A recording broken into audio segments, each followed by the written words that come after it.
Welcome back. Now, before the break, we were talking about the Maharashtra elections due tomorrow and taking you through all, the features of the Maharashtra elections and all the parties. And now let's focus on Jharkhand. That's where we're going to turn our focus now. This is the second and final phase of polling that's going to be taking place tomorrow, and voting will take place across 38 constituencies in 12 districts, mainly tribal districts. 43 seats had polled in the first phase. That's right, and prominent figures in this phase include Chief Minister Hemant Soren and State BJP President Babulal Marandi. The BJP's campaign has focused on the issues faced by the state's tribal population, and it had come up with the slogan of Roti, Beti or Marti, claiming that the ruling JMM-Congress alliance allowed outsiders to exploit the region's resources and culture.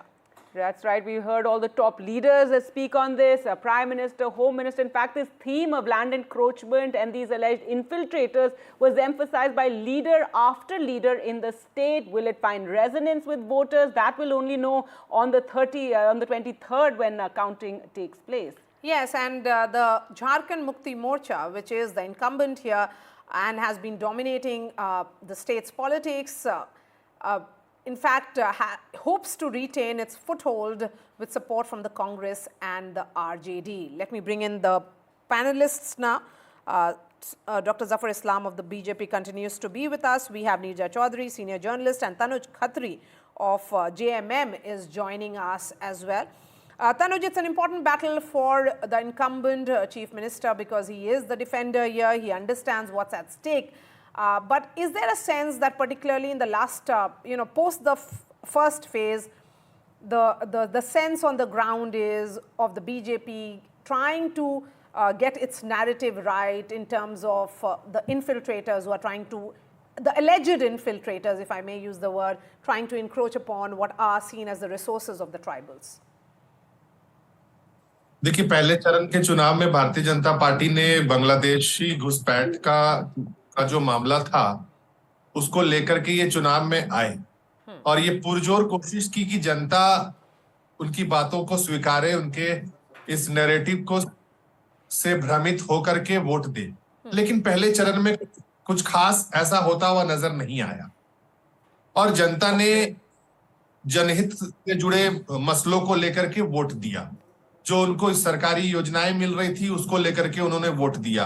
जिस प्रकार से एक tribal chief minister को बिना किसी आरोप के 5 महीने तक जेल में रखा, उसको देख करके लोगों ने वोट दिया। और अब जो सेकंड फेज का जो कल पोलिंग होना है वो एरिया संथाल का एरिया है, जहां से झारखंड मुक्ति मोर्चा लगातार एक गढ़ रहा है और कोयलांचल की कुछ सीटें हैं। अब यहां पर भी भारतीय जनता पार्टी अपने उस पुराने मुद्दे को लेकर के गई और इनका फोकस ही बेसिकली संथाल ही था। लेकिन झारखंड की जनता ने लगातार ये पूछने का काम किया, जब इनके नेता जो बाहर से आए हुए नेता भी थे उनसे, कि जब आप घुसपैठ हुआ है तो इसकी जवाबदेही केंद्रीय गृह मंत्रालय की है और जाहिर सी बात है कि केंद्रीय गृह मंत्रालय की है तो अमित शाह जी की है, भारतीय जनता पार्टी की सरकार की है। इस पर वो जवाब नहीं दे पाए। एक तरफ अमित शाह जी कई बार ले लेते हैं। जफर इस्लाम, इसका जवाब दीजिए। देखिए, जहां तक, do I need to speak in Hindi or you speak in English, please? Okay, so it's a done and dusted case as far as Jharkhand is concerned. Jharkhand, we will not only win the election, we will have a thumping majority. People are fed up with this government. Right, but your response to what he's saying regarding, this fear that was tried to... It is not a way, we just... Regarding these alleged, it is not a fear. Petis coming in, you even had that video which the Election Commission asked the BJP to take down. So there's been a lot of criticism of the kind of campaign that has been run and this sort of fear regarding illegal immigrants that was created and, targeting that and talking about, women marrying outsiders and land being taken away. So who has the right on resources? It is a citizen, isn't it? But why do fear-mongering here, Zafar? No, there was no fear-mongering. It is just, we just wanted to highlight the issues which is actually in people's mind. There are people who speak, there are people who just do not speak. But we wanted to just highlight the issues which is actually damaging the state. And that is why it was important for people to know that your resources, you have the right on the resources of the state, but somebody else is using those resources for their benefit. They are not the citizen of this country, but they have come from outside. So it was our duty to highlight and expose the government that they are not doing anything about to stop this No, but there's no anger infiltration. per se against Hemant Soren. Nirja, again, People are fed up. Are they really fed up, Nirja? Okay, let's hear it from Nirja course. Chaudhary.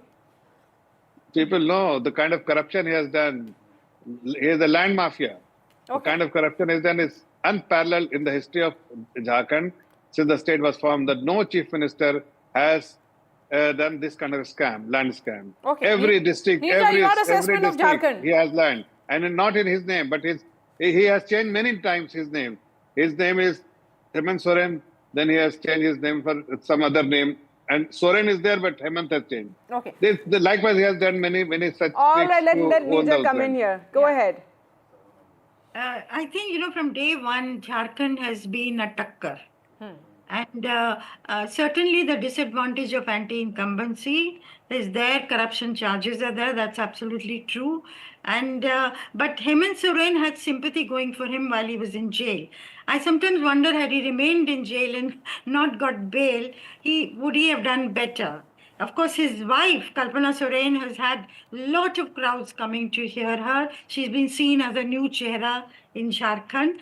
And of course, tribal sympathy in the tribal areas has been there. But this whole charge that BJP has made of infiltrators from Bangladesh coming in, particularly in Santhal Parganas and some of the tribal areas, and whether that will change the demographic character of the tribal areas, has that stuck? We don't know the extent to which it is stuck. I think we will know when the results come. But social welfare schemes that Hemant Soren's government has put out, this Maiya Saman has been a popular one. And of course, the BJP has promised on its path also the social welfare scheme. Gas cylinder being at 500 rupees, 2 gas cylinders being even free. And the amount for this Maiya Saman for women, this Gogo Didi's scheme for which they have said they'll give 2,100.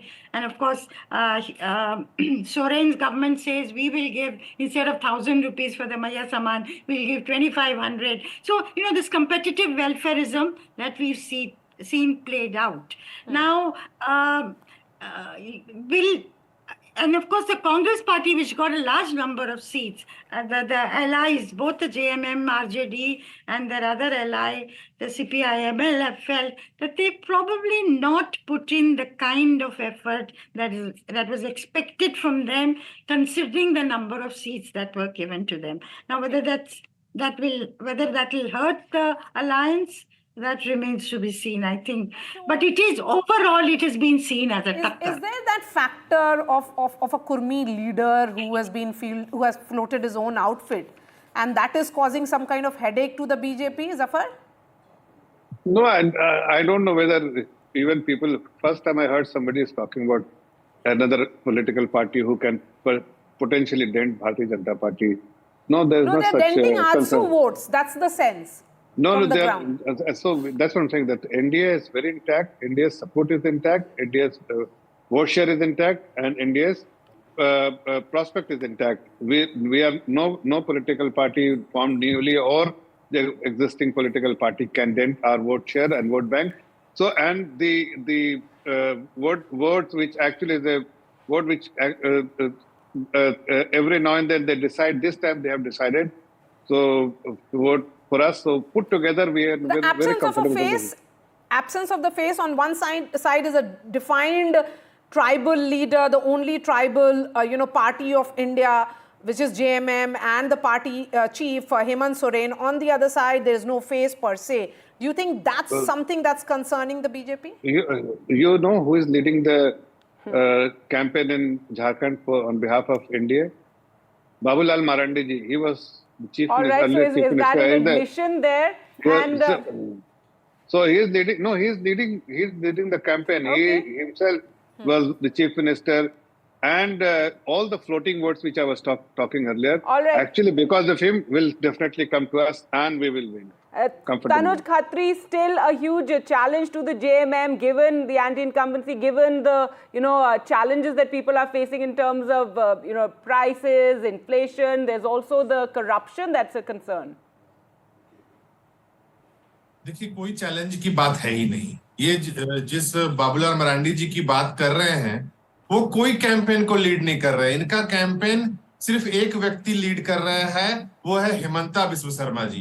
वो सभी यहाँ के जितने Bharatiya Janata party के जो स्थानीय नेता है उनको अपने पीछे पीछे घुमा रहे हैं, मानो कि वो आसाम छोड़ करके झारखंड के मुख्यमंत्री के दावेदार हो। तो भारतीय जनता पार्टी पहले ही अपने स्ट्रेटेजी में फेल हो चुकी है। जिनके पास कोई नेता नहीं है हेमंत सोरेन जी का मुकाबला करने के लिए, जिनके पास कोई मुख्यमंत्री का चेहरा नहीं है, और इनकी नीति नियत तो पहले ही से झारखंड देख चुका है। जब रघुवर दास जी राज्य के मुख्यमंत्री थे, उन्होंने यहाँ के सीएनटी एसपीटी कानून से खिलवाड़ करने का काम किया। भूमि अधिग्रहण बिल से भारतीय जनता पार्टी की केंद्र की सरकार ने खिलवाड़ करने का काम किया। नतीजा क्या हुआ? झारखंड की जनता ने एक स्पष्ट जनादेश दिया 2019 में। एक आदिवासी मुख्यमंत्री बना, उसको आपने झूठे आरोपों में जेल में बंद करने का काम। कोर्ट में स्पष्ट हो गई, ईडी के पास कोई सबूत नहीं था, हाईकोर्ट ने ये बताने का काम किया। All right, well, we'll have to leave it there. We're completely out of time, but thank you so much all for joining us.